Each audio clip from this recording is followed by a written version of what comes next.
എന്നൊക്കെ പറഞ്ഞു. പ്രവാചകൻ പറഞ്ഞു, നിങ്ങൾ തിന്നുന്ന ആഹാരത്തിലല്ല പ്രശ്നം, നിങ്ങൾ 12 മണിക്കൂർ സൂര്യൻ സൂര്യസ്തമിക്കുന്ന കാലം വരെ പട്ടിണി ഇരിക്കണം. ഒന്നും വെള്ളം പോലും അകത്തോട്ട് പോകരുത്. അങ്ങനെ നോമ്പ് അനുഷ്ഠിക്കണം. മറ്റു പല മതക്കാരും മുസ്ലിങ്ങളെ കളിയാക്കാൻ തുടങ്ങി. ഇതെന്തൊരു നോമ്പ്, 12 മണിക്കൂർ പട്ടിണി ഇരിക്കുക, പിന്നെ ബിരിയാണി അടിച്ച് കയറ്റുക, ഇതെന്തൊരു നോമ്പ്.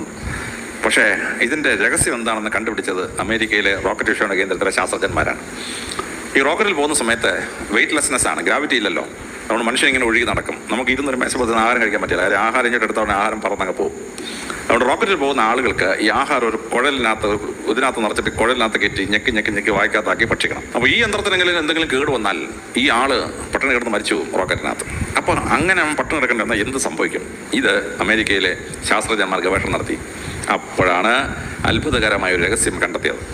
11.5 മണിക്കൂർ ഒരു മനുഷ്യൻ പട്ടിണി ഇരുന്ന് കഴിഞ്ഞാൽ അവൻ്റെ തലച്ചോറ് കുടലിലേക്ക് ഒരു സന്ദേശം അയക്കും. കാരണം ഈ ആൾ പട്ടിണി കിടന്ന് മരിക്കാൻ പോകുകയാണെന്നും തലച്ചോറ് തെറ്റിദ്ധരിച്ച ശേഷം ഒരു മെസ്സേജ് കുടലിലോട്ട് കൊടുക്കും, ഇവൻ ചാവാൻ പോവാണ്, അതുകൊണ്ട് ഇവനെ രക്ഷിക്കണം. അപ്പോൾ കുടലിൻ്റെ ഇന്നർ ലൈനിങ് പെരിറ്റോണിയം എന്ന് പറയും. ആ പെരിറ്റോണിയത്തിനകത്ത് കണ്ണുകൊണ്ട് കാണാൻ പറ്റത്തില്ല, പക്ഷേ മൈക്രോസ്കോപ്പിക് ക്രാക്ക് വീഴും. എന്നിട്ട് അതിനകത്തൂടെ കുടലിനകത്തോട്ടൊരു എൻസൈം ഓർന്നിറങ്ങും. അത് ശരീരം വലിച്ചെടുത്ത് കഴിഞ്ഞാൽ ശരീരത്തിന് അത്ഭുതകരമായ ശക്തിയും അത്ഭുതകരമായ ഓട്ടോ ഇമ്മ്യൂൺ കപ്പാസിറ്റി, രോഗപ്രതിരോധ ശക്തി വർദ്ധിക്കുന്ന ഒരു ഫിനോമിനൻ ശരീരത്തിലുണ്ടാവും. 11 മണിക്കൂർ പട്ടിണി പറ്റുള്ളൂ. അതിനിടയ്ക്ക് ഒരു ഗ്ലാസ് വെള്ളം കുടിച്ചാൽ പോയി.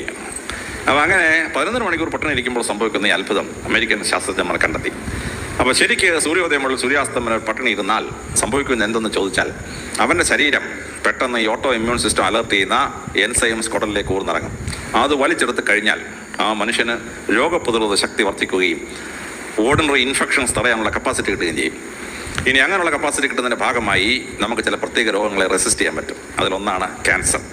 ക്യാൻസർ എന്ന് പറഞ്ഞാൽ ഓട്ടോ ഇമ്മ്യൂൺ കപ്പാസിറ്റി കുറയുമ്പോൾ ശരീരത്തിലെ സെൽ ഡിവിഷൻ അൺകൺട്രോൾഡ് ആകുമ്പോൾ ഉണ്ടാകുന്നൊരു സംഭവമാണ് ഈ ക്യാൻസർ. ശരിക്കും നോമ്പ് നോക്കുന്നൊരു മുസ്ലിമിന് ക്യാൻസർ വരാനുള്ള സാധ്യത വളരെ കുറവാണ്.